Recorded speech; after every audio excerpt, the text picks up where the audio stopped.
جہاں وصیت کر رہے ہیں وہاں پر بھی بتا رہے ہیں کہ جی دشمن کے ساتھ کس طرح کا رویہ اختیار کرنا ہے.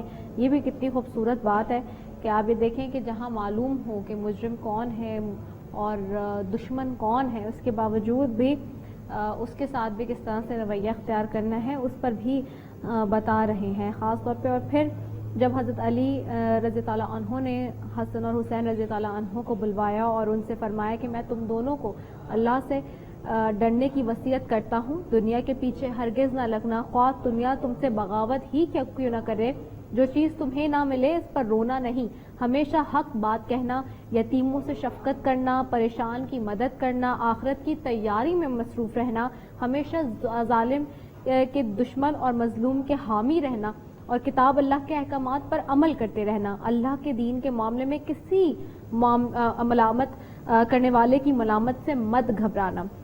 اور پھر حضرت علی کرم اللہ وجہہ نے بیٹوں کو طویل یہ وصیت فرمائی کہ پڑھتے جائیں اور روتے جائیں، لیکن اپنے قاتل کے لیے جو ارشاد فرمایا واللہ وفات خیبر حیدر قرار فرماتے ہیں، بنو عبد المطلب کہیں تم میری وجہ سے مسلمانوں کے خون نہ بہا دینا اور یہ کہتے نہ پھرنا کہ امیر المومنین قتل کیے گئے ہیں تو ہم ان کا انتقام لے رہے ہیں. یہ وہی بات ہے جو کہ مفتی صاحب تھوڑے سے بتائے تھے، میں اس کو تھوڑا ایکسپلین کر کے بتا رہی ہوں آپ کو. سوائے میرے قاتل کے کسی کو قتل نہ کرنا.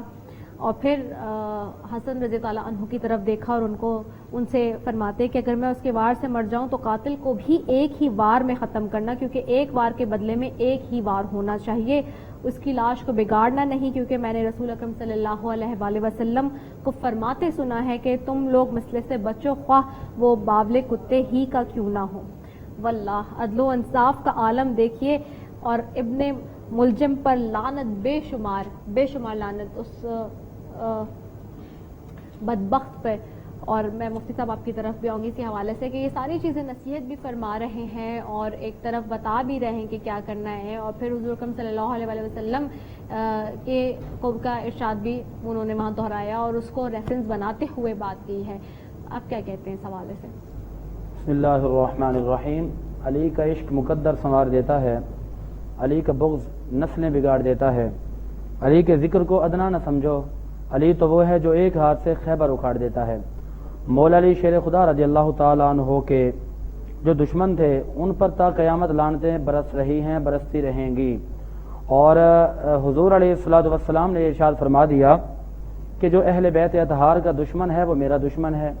جس نے ان سے بغاوت کی اس نے مجھ سے بغاوت کی، اور جس نے میں محمد مصطفیٰ سے بغاوت کی اس نے اللہ سے بغاوت کی. اور جہاں تک مولا علی شیر خدا رضی اللہ تعالیٰ عنہ کے عدل و انصاف کی، ان کی شجاعت و بہادری کی، ان کے فضائل و کمالات اور مناقبات کی بات ہے تو ہماری زندگیاں ختم ہو سکتی ہیں مگر ان کی تعریفیں ختم نہیں ہو سکتی. اللہ اکبر. ان کے حوالے سے حضور علیہ الصلوۃ والسلام نے جا بجا ارشادات فرمائے.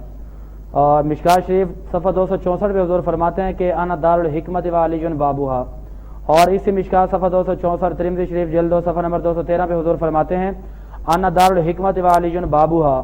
اور اسی ترمذی شریف جلد 2 صفحہ نمبر 214 پہ حضور فرماتے ہیں کہ ان علی منی وانا منہ ودمہ ودمی ولحم ولحمی. حضور فرماتے ہیں کہ علی مجھ سے ہیں، میں علی سے ہوں، علی کا خون میرا خون ہے اور میرا خون علی کا خون ہے، علی کا گوشت میرا گوشت ہے اور میرا گوشت علی کا گوشت ہے. اور حضور نے فرمایا کہ وہ علی کالروح فی الجسد، مولا علی کی شان وہ ہے کہ علی میری جان ہے، علی مصطفیٰ کی جان ہے. حضور علیہ الصلوۃ والسلام نے جب یہاں تک اتنے فضائل و مناقبات بیان فرما دیے اور قیامت تک کے لیے میرا کر یہ فرما دیا کہ یہ اہل بیت اطہار اور مولا علی شیر خدا تمہارے پاس اللہ تبارک و تعالیٰ کی طرف سے ایک اہم فریضہ ہیں کہ جن کی محبت کو اللہ نے فرض کر دیا ہے. اور جہاں محبت فرض کی گئی ان کے مقابلے میں اگر کوئی بدبخت آ کے ان کا مقابلہ کرے، ان کا خاتمہ کرے یا ان سے بغاوت کرتے تو ان پر کس قدر لعنت کی گئی ہے. اللہ تعالیٰ ارشاد فرماتا ہے کہ جنہوں نے ان سے بغاوت کی یا ان کے بارے میں بغض رکھا، فرمایا کہ دنیا میں بھی ان کے چہروں پہ لعنت برسے گی، قیامت تک ان پر لعنت برستی رہے گی. اور جہاں کا عدل و انصاف کی، ان کی شجاعت و بہادری کی اور ان کی فضائل و مناقبات کی بات ہوتی ہے تو مولا علی شیر خدا رضی اللہ تعالیٰ نے پوری زندگی حضور علیہ الصلوۃ والسلام کی شریعت کا پرچار کیا. اور آپ کو جب یقین ہو گیا کہ میرا وقت اخیر ہے تو پھر بھی مولا علی شیر خدا رضی اللہ تعالیٰ عنہ نے ایک ہی بات کی اور آپ نے فرمایا کہ قرآن کو نہیں چھوڑنا اور جو چیز تمہیں مل جائے اس پر صبر کر لینا، جو نہ ملا دنیا کے پیچھے نہیں بھاگنا.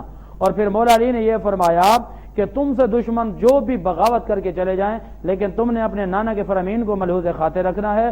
اور یہ فرما دیا کہ اگر میں دنیا میں نہ رہا چلا گیا تو پھر تم نے یہ دیکھ کے چلنا ہے اور خطبات علی کو اگر پڑھا جائے, مولا علی کی سیرت و صورت کو اگر پڑھا جائے تو ہم دنیا کے اندر کامیاب ہو سکتے ہیں. حضرت علی رضی اللہ تعالیٰ عنہ نے تو اپنی مختصر سی زندگی میں پوری امت کو درس دے دیا اور انہیں زندگی گزارنے کے ایک سلیقہ اور طریقہ بتا دیا, اور حکمرانوں کو بھی طریقہ بتا دیا, اور غربا مساکین کے حقوقوں کو بھی پرچار کیا. اور حضرت علی رضی اللہ تعالیٰ عنہ نے جاتے جاتے اپنی اولاد کو جو وصیت کی ہے تو آپ نے فرمایا کہ دنیا کو پس سے پشت ڈالنا ہے, تم نے ہمیشہ اپنے نانا کی شریعت کو سامنے رکھنا ہے اور قرآن کو سامنے رکھنا ہے. ایک دن ایسا ہوا کہ حضرت علی رضی اللہ تعالیٰ عنہ کی فضائل و مناقب میرے آقا بیان فرماتے ہیں. حضرت ام سلمہ رضی اللہ تعالیٰ نے فرماتی ہیں کہ میں وہاں موجود تھی اور میرے آقا میرے گھر میں موجود تھے.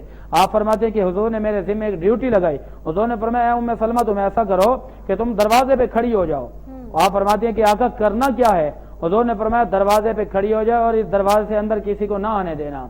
آپ فرماتی ہیں کہ میں دیکھ رہی تھی اور میں جب اس نوکری کے لیے کھڑی ہو گئی تو یہ حدیث پاک محدثین کرام نے بڑی مختلف جگہوں پہ لکھی ہے, تقریباً 17 حوالوں سے عرض کر رہا ہوں. یہ حدیث پاک نسائی کے اندر موجود ہے, بہقی کے اندر موجود ہے, دارمی کے اندر موجود ہے, ابن ماجہ کے اندر موجود ہے, مصنف ابن شیبہ کے اندر موجود ہے, اور مسند امام احمد بن حنبل کے اندر موجود ہے, مصنف عبدالرزاق کے اندر موجود ہے, اور سند حشام کے اندر موجود ہے, اور اس کے علاوہ اور بھی بہت ساری کتابیں ہیں جن کے اندر یہ موجود ہے. ام سلمہ فرماتی ہیں کہ حضور نے فادہ نبی علیہ, حضور نے مولا علی کو بلایا.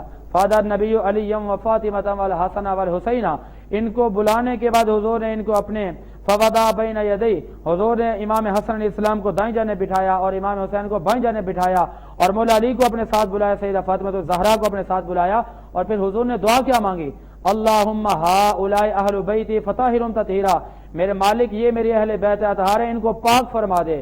اب یہاں پر سوال یہ پیدا ہوتا ہے کہ حضور علیہ الصلوۃ والسلام نے ان کے بارے میں جب دعا مانگی نا تو پھر وہاں پر یہ بھی فرمایا اللہم ہؤلاء اہل بیتی فطہرہم تطہیرا اللہم انی احبہما فاحبہما, اے اللہ یہ میری اہل بیت اطہار ہے اور میں مصطفیٰ ان سے پیار کرتا ہوں, میں ان سے محبت کرتا ہوں. یہ بات جو مسلم شریف جلد نمبر 2 صفحہ 282 پہ موجود ہے, اور تاریخ طبری جلد 2 صفحہ 217 پہ موجود ہے, اور کتاب کا نام ہے کافی جلد 1 صفحہ نمبر 275, یہاں پہ موجود ہے کہ حضور نے تو یہاں پہ بات ہی ختم کر دی.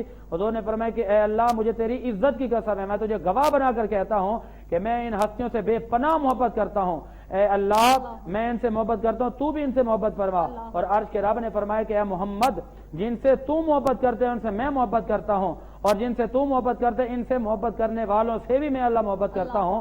اللہ نے بات ہی ختم کر دی, پر میں اے پیارے حبیب جو ان 5 تن پاک سے محبت کرے گا ان سے میں اللہ محبت بھی کروں گا اور انہیں جنت میں بھی داخل فرما دوں گا. صحابہ پوچھتے ہیں کہ یا رسول اللہ یہ آیت جو تطہیر اتری ہے کن کے بارے میں اتری ہے؟ حضور نے فرمایا نزل هذه الآیات فی هذه الخمسہ, خمسہ کہتے ہیں 5 کو. میرے آقا نے فرمایا یہ آیت کریمہ ان 5 تن باغ کی شان میں نازل ہوئی ہے. اللہ اکبر, بہت ہی خوبصورت بات مفتی محمد زاہد اسلم رضوی صاحب کر رہے تھے. اچھا بریک پہ جانا ہے ہم نے, چلیں جی ایک چھوٹے سے وقفے کی طرف جانا ہے جی, ہم نے ایک وقفے کی طرف بڑھ رہے ہیں, وقفے کے بعد واپس آتے ہیں. السلام علیکم ورحمۃ اللہ وبرکاتہ.